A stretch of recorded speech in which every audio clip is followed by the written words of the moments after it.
அவர் இல்லைன்னு. ஆனால் அந்த படத்தோட பப்ளிசிட்டி பிஸ்னஸ் எல்லாமே ஹீரோ வச்சு தான். அவர் அன்னைக்கு பொங்கல் விழாவுக்கும் வரல, இன்னைக்கும் வரல. இன்னைக்கு வந்திருந்தா உங்களுக்கும் யூஸ்ஃபுல்லாக இருக்கும், நீங்களே தயாரிப்பாளர். இதே மாதிரி அவர் ரஞ்சித் படம் அடுத்த படத்தில் நடிக்கிறாரு, இதே மாதிரி வராமல் இருப்பாரா? ஏன் உங்கள் படத்துக்கு வரல சார்? உண்மையாகவே ஒரு ரஞ்சித் அந்த படத்தில் பிஸியாக தான் சார் இருக்காரு. நான் அவரு அதாவது நான் அந்த இது சொல்ல முடியாது, அது பெரிய படங்கள் சார், நான் அதை சொல்ல முடியாது. வேட்டுவம் படத்துக்கு ஒரு ஆடியோ லான்ச்சுக்கு வராரு, ப்ரெஸ் மீட்டுக்கு வராருன்னு சொல்ல முடியாது. பட் எனக்கு வந்து அவர் இங்கே வரல, உண்மை தான், எல்லாருக்கும் தெரியும். இங்கே வரல, ஒரு குறையா நீங்கள் சொல்ல நினைக்காதீங்க. ஆமாம், அது எனக்கு என்ன நல்ல மனிதருங்க அவர், ஒரே வார்த்தை நல்ல நடிகர். ஆனால் ஷூட்டிங்கில் என்னைக்குமே ஒரு கெட்டப்ல இருக்காருன்னு நினைக்கிறேன். அந்த படத்தோட தோற்றத்தில் இருக்காரு, வெளியே வரக்கூடாதுன்னு. இல்லை, நீங்கள் கேட்ட கொஸ்டின் கண்டிப்பாக 100% உண்மை. வேட்டுவம் படத்துக்கு அவர் வராமல் இருப்பாரா, ஆடியோ லான்ச்சுக்கு ப்ரெஸ் மீட்டுங்கிறது நீங்கள் கேட்குறது 100% உண்மை. கண்டிப்பாக அது வேற, அந்த டாபிக் வேற. பட் இப்போ வந்து டிஸ்டர்ப் பண்ணாதீங்க, அவர் நல்ல மனிதர். அவர் இங்கே வரல, அவரோட மனசு இங்கே இருக்கும், ஒன்றும் பிரச்சனை இல்லை சார். சார், இந்த படம் எடுக்கும்போது டோரா படம் என்ன பார்க்குறீங்களா? ஓகே, டோரா படம் நயன்தாரா நடிச்சாங்க. ஆமாம் ஆமாம் சார். அதில் வந்து அந்த காருக்கு வந்து ஆவி இருக்காம, ஆவி நாயா இருக்கும். ஆமாம், இது வந்து மாடா இருக்கு. இது எப்படி நாங்கள் ஏற்றுக்கிறது? ஏன்னா நாங்கள் ஏற்கனவே அந்த படம் நாங்கள் பார்த்துட்டோம். இது மக்கள் வந்து எப்படி வந்து ஏற்றுப்பாங்க? தென் அது இல்லாமல் வந்து சார் சொன்னார், படம் ஸ்டார்டிங்லேயே வந்து படம் வெளியே வரலன்னாரு. எந்த படம் வெளியே வரலன்னு சொன்னார்? ஜனநாயகன். அதாவது வந்தாயின்னு நீ வராட்டி என்ன, அதாவது இது வந்து விஜய்க்கு ஆதரவாகவோ எதிராக, இது கூட புரியாட்டி நீ எப்படி ஐயா பத்திரிக்கையாளர், இது கூட புரியாட்டி எப்படி ஐயா? அதாவது நம்ம குடும்பம், சினிமாங்கையில் ஒரு குடும்பம், அவருக்குன்னு ஒரு மாஸ் இருக்கு. அதுல அரசியல் இல்ல ஏன் புரியலன்னா, எடுத்த உடனே பேசும்போது என்ன சொன்னீங்கன்னா, இந்த படத்தை பத்தி பேச வந்துட்டு அந்த படத்தை ஏன் பேசுனீங்க? அதுக்காக தான் எங்களுக்கு புரியல. படத்தை மொத்தமாக பார்த்தேன் இல்லையா, இவர் பட்ட வேதனைகள்.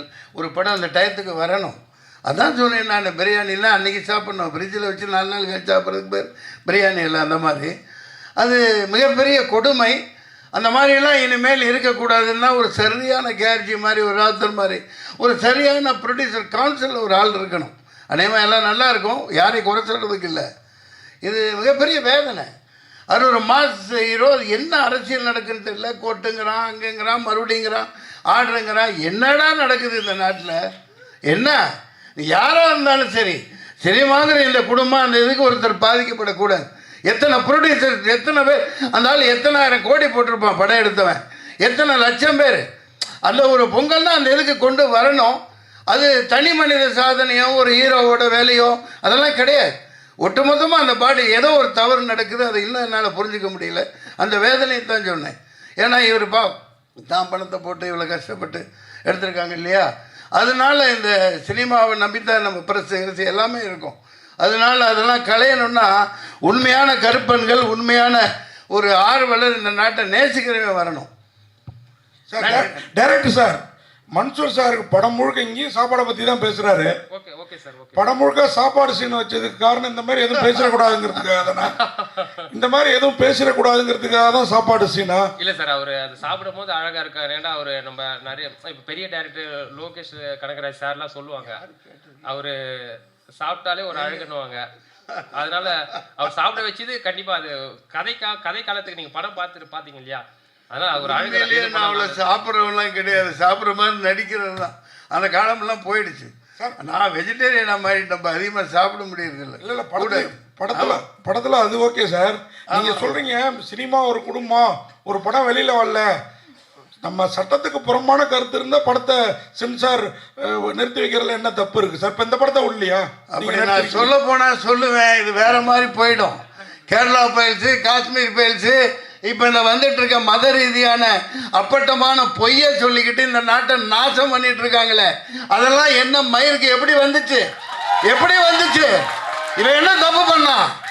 என்ன பேசிட்டு இருக்கீங்க? நான் நியாயத்துக்கு குரல் கொடுக்குறவன். நான் வந்து சாதாரண அடிப்படை தரமட்டத்தில் தர லோக்கல்னா அதை எதிர்க்கிறேன். இந்த சென்சார் ஒரு மயிறு வேணாண்டா, மொட்டை குடுறா கையில், இந்த ஆட்சியே வேணான்னு தூக்கி போடுங்க. உண்மையான வருவாங்க, 4 பத்திரிக்கை வாங்க, 4 சொசைட்டியில் அந்த ஒரு மத ரீதியான உண்மையான ஆன்மீகவாதி 2 பேர் உட்காருங்க, சினிமாக்காரர் 4 பேர் உட்காரு, ப்ரொடியூசர் 4 பேர் உட்காரு, லிரிக்ஸ் ரைட்டர், இப்படி ஒரு 20 பேர் டீமை வைங்க. சென்ட்ரல் கவர்மெண்ட் ஒரு மைல் வேணாம், நீங்க கிழிச்சதெல்லாம் போதும். நிறைய பாதிக்கப்பட்டாச்சு. நன்றி, வணக்கம் சார். மதுரகாந்த் சார் வாங்க. குற்ற மாதிரி இல்லை உங்களை, வாங்க இங்கே வாங்க. தோருங்க நீங்க உள்ள நேரம் சென்சார் என்ன வேணாலும் கேட்கலாம். சென்சார் போர்டை கேட்டீங்கல்ல. நான் படம் எடுக்கிறவன் தான், எனக்கு சொல்றதுக்கு உரிமை இருக்கு. வாழ்க்கை ஜனநாயகன படத்தை 2 வருஷம் தூக்கிட்டு டெல்லிக்கு பொட்டியை தூக்கிட்டு அலைஞ்சேன். இந்த ஞானசேகரன் கொடுக்கல. கடைசி நான் பொட்டியை தூக்கிட்டு இப்போ மாதிரி டிஜிட்டல் கிடையாது, அது வேற காலகட்டம். நான் சமாளிச்சுட்டு வெளியே வந்துட்டேன். வாழ்க்கை ஜனநாயகம்னு படம் அது நல்லா ஓடிச்சு. ஒரே ஒரு ஷாட் அதில் இருந்துச்சு, இந்தியா விற்பனைக்குன்னு போட்டிருந்தேன். எது இந்தியா விற்பனைக்குன்னு போட்டிருந்தேன். நான் ஒரு காயலாங்கடை வியாபாரி.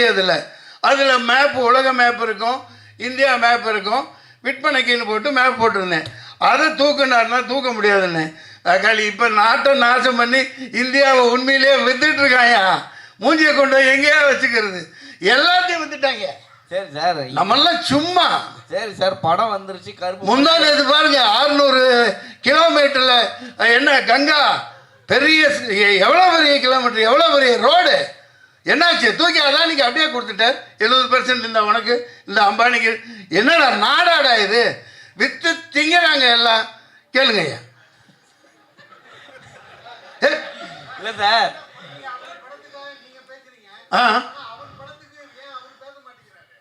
இங்கே ஒன்று புரிஞ்சுக்கிங்க. காரணங்கள் இருக்குங்க, காரணங்கள் இருக்கும். அது அவர்கிட்ட தானே கேட்கணும். நான் ஒரு சினிமாக்காரனா, என் குடும்பஸ்தனா, எப்போ தேவையோ அப்போ குரல் கொடுக்க வேண்டியது ஒரு ஆதங்கம். நான் எப்போ ரிலீஸ் ஆனால் குடும்பத்தோடு போய் பார்ப்பேன், இதே தேட்டரில் பார்ப்பேன். அதை பதிவு பண்ணியிருக்கேன், எல்லாத்துக்கும் தெரியும். இப்போ ஏங்க நீங்கள் தனிப்பட்ட தாக்குதல்லாம் நடத்த வேணாம்.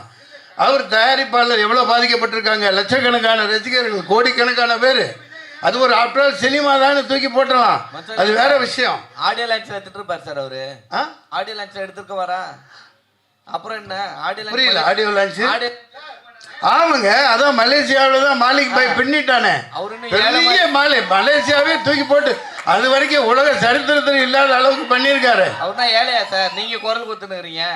தமிழ்நாட்டில் நடத்திருந்தா பரவாயில்ல. நான் வந்து ஒரு ப்ரொடியூசரா அதோட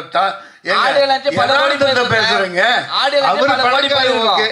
ஆடியோ லான்ச் பல கோடி போயிருக்கோம். ஆமா, ஏன் தமிழ்நாட்டில் இருக்க மலேசியால போய் வைக்கிறீங்க? என்ன பேசுறீங்க? அமெரிக்கால கூட வைப்பாங்க. நம்ம தமிழ் சினிமா எங்க போயிருக்குது? துபாயில கூட வைக்கலாம். நல்லா நடந்துச்சா அங்க?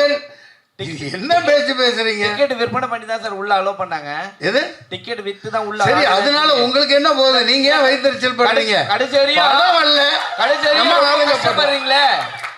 சின்ன படம், அது வெறுப்பு அரசியல் கூடாது. இல்ல இல்ல கேளுங்க, நீங்க கேட்டு என்ன கேட்டாலும் நாக்க புடுங்கிட்டு சாவற மாதிரி கேளுங்க. சின்ன படம் தியேட்டருக்கு வரலனா நீங்க கேளுங்க. ரீ ரிலீஸ் கேடிவி மொபைல் எல்லாத்தையும் போட்டாங்கல்ல, திருப்பி ரீ ரிலீஸ்க்கு தியேட்டருக்கு வரீங்க கேட்க வேண்டியதானே. இந்த படத்துக்கு யாரை சொல்றீங்க? என்ன சொல்றீங்க? உங்க தமிழ்நாட்டுல தான் கேக்குறேன். எந்த படத்தை? இப்ப கூட தான் கீழ மங்காத்தா போயிட்டு இருக்கு, கில்லி போயிட்டு இருக்குது. லைனா புது படங்கள் வழி விடுங்கன்னு சொல்ல வேண்டியதானே. ஏங்க இதெல்லாம் ஒரு விஷயமா? நான் கவுன்சில் இருந்தவன், நானும் தயாரிப்பாளர், நான் 11 படம் எடுத்திருக்கேன். இல்ல சார், தியேட்டர் கிடைக்கல. இப்போ அவர்கிட்ட டைரக்டர் கேளுங்க, அவர் ப்ரொடியூசர். அதுதான் நண்பரு, தியேட்டர் கொடுக்க மாட்டேங்கிறாங்க, ஓடிடி கொடுக்க மாட்டேங்கிறாங்க. இதெல்லாம் சேனலைஸ் பண்ணணும். சரியான ஒரு பாடி இருக்கணும். இராணுவம் மாதிரி ஒரு நம்ம தயாரிப்பாளர்கள். ஏன்னா அவங்க தான் கடவுள்கள், அவங்க தான் முதலாளிகள். அதனால சகோதரர் கேட்டார், நண்பர், பழைய நண்பர் தான் அவர். நான் அவருக்கு வக்காலத்து வாங்குறதுக்கெல்லாம் வரல, ஆதங்கம்.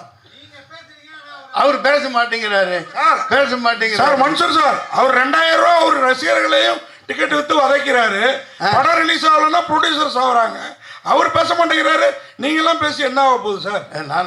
அவர் நாளைக்கு அரசியல்வாதியை வந்து என் உடம்புல ரத்தம் ஓடுது இல்லையா? மீடியாவே மீட் பண்ண மாட்டேங்கிறாரு சார். நிமிஷம், நீங்க 2000 ரூபாய் வாங்கிக்கிட்டு அவரு சினிமா காட்டாருன்னு சொல்றீங்க. அதுக்கு பவர் இருக்குது. வாங்குறான், கொடுக்குறான். நீ அதே 9,000 ரூபாய் கொடுத்து ஒட்டு வாங்குறிய, ஒட்டு. அதுக்கு இங்க இருந்து கொடுக்குற, அப்பா பாட்டன் காசு கொடுக்குற. 5000 ரூபாய் கொடுக்குறிய ஒட்டுக்கு, கொப்பன் தாத்தா பாட்டன் காசு கொடுக்குற. இவன் உழைச்சு சம்பாதிக்கிறான், சம்பாதிச்சு போட்டோம். வாங்க வாங்க விஜய். ஆ சில்லித்தனமாக கேட்கக்கூடாது. இங்கே பாரு, என்னை பற்றி என் கேரக்டரையே புரிஞ்சுக்க மாட்டேங்கிறீங்க. நான் நியாயத்து பக்கம் எப்பவும் நிற்பேன். நான் எந்த இது அதெல்லாம் எனக்கு அப்பாற்பட்டது. அது கொஞ்சம் அரசியலில் அவருக்கு அனுபவம் இல்லாமல் இருக்கலாம், அது வேறு விஷயம். இது கருப்பு பல்சர் தயாரிப்பாளர் பணத்தை போட்டுட்டு அடி வைத்து நெருப்பை கட்டிக்கிட்டு இருக்காரு. ஆமாம் ஏப்பா, எனக்கு போட்ட மாதிரியே பிரியாணி எல்லாத்துக்கும் இவங்களுக்கு போடணும்ப்பா. ராகுல் தெரு இவரெல்லாம் அண்ணன் விஜயகாந்த் ஐயாலாம் படம் எடுத்தாங்கன்னா ப்ரெஸ் மீட்டில் அப்படியே கமன்னு பிரியாணி போட்டு தான் அனுப்புவாங்க. நன்றி நன்றி நன்றி, வணக்கம், நன்றி. எல்லாருக்கும் வணக்கம்.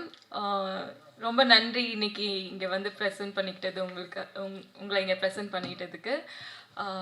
கருப்பல் சார் நீங்கள் பார்த்துருக்கீங்க.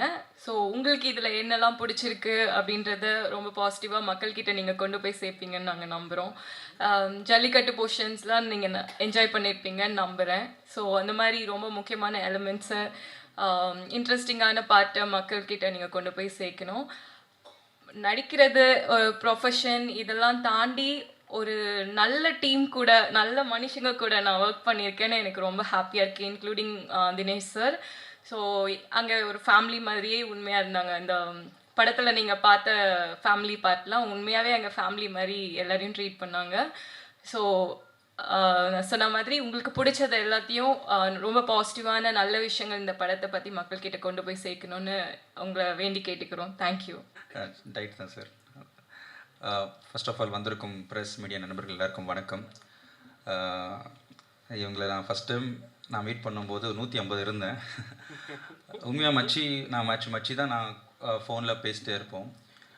இந்த கோடம்பாக்கத்தில் ஒரு டைரக்டர் ஆகணும்னு ஆசைப்பட்டு சுற்றிட்டு இருக்கிற அந்த ஒரு ஹார்ட் ஒர்க்கு வேர்க்கையாக சுற்றிட்டு இருக்க ஒரு டைரக்டர் நம்ம பார்த்துருப்போம் நிறைய மூவிஸில் இருந்தாலும் சரி, இல்லை ரியல் லைஃப்பில் என்ன எக்ஸாம்பிள் நானும் அதே மாதிரி ரோட்டில் சுற்றுறேன். எல்லாத்தையும் பாரத்தை எடுத்துக்கிட்டு இவர் அழுந்திருக்கார். ஆக்சுவலி நிறைய பேருக்கு தெரியாது இந்த விஷயம். ஏன்னா அட்டுக்கத்தி அண்ணன் அவர் ரொம்ப சப்போர்ட் பண்ணியிருக்கிறாரு.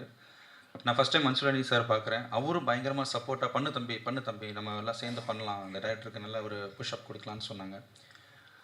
நான் பார்த்து லைக் எப்படின்னா ஒரு வேளை தான் சாப்பிடுவார். அது எதுக்கு நான் சொல்கிறேன்னா, மச்சி இந்த படம் எப்படியாவது கொண்டு வந்துடணும் மச்சி அந்த ஒரு பயத்தில் நிறைய ஹார்ட் ஒர்க், எவ்வளோ போராட்டம் நடந்துச்சு. But finally you made it மச்சான், finally you made it. Serious சொல்கிறேன். ஏன்னா அந்த கஷ்டம் சினிமாக்காரங்களுக்கு எல்லாருக்கும் மட்டும் தான் தெரியும். ஏன்னா நான் அவ்வளோ பெரிய ஆள் கிடையாது. இருந்தாலும் நான் ஏன் சொல்கிறேன், நான் நேரடியாக பார்த்து தான் சொல்கிறேன். அதே மாதிரி மன்சூர் சார் ஃபஸ்ட் டைம் நம்ம படத்தில் நான் பார்த்தேன். ரொம்ப ஸ்போர்ட்டிவாக நான் இப்படி போட்டுக்கலாமா சார் டைலாக், நல்லா தம்பி போட்டுக்கப்பா, தப்பு என்ன இருக்குது அப்படின்னு சொல்லி ஒரு குட் சப்போர்ட் பண்ணாங்க. அதே மாதிரி அட்டுக்கத் சார், இந்த நடிச்சிருக்கிற மெடல், இவங்க எல்லாருக்கும் நன்றி.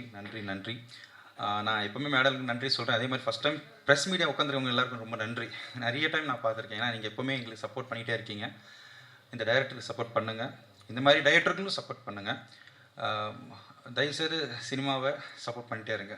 Thank you so much for you all. Thank you. இதுவரை பேசிக்கிறேன். அதான் எவ்வளோ ஒரு வழி இருந்தால் தான் ஒரு இயக்குனர் பாருங்கள், முரளி கிரீஷ் இதை பணம் போட்டு எடுத்திருக்கேன், எப்படி இதை வெளிக்கொண்டு வந்து எடுத்து முடிக்கணும், முடிச்சுட்டா ஒரு படத்தை முடிச்சுட்டு வீட்டுக்கு போவேன்னு சொன்னீங்க. அதை நான் ஏற்றுக்க மாட்டேன். அப்படி சொல்லாதீங்க. இன்றைக்கி நிலைமை அப்படி இருக்குது.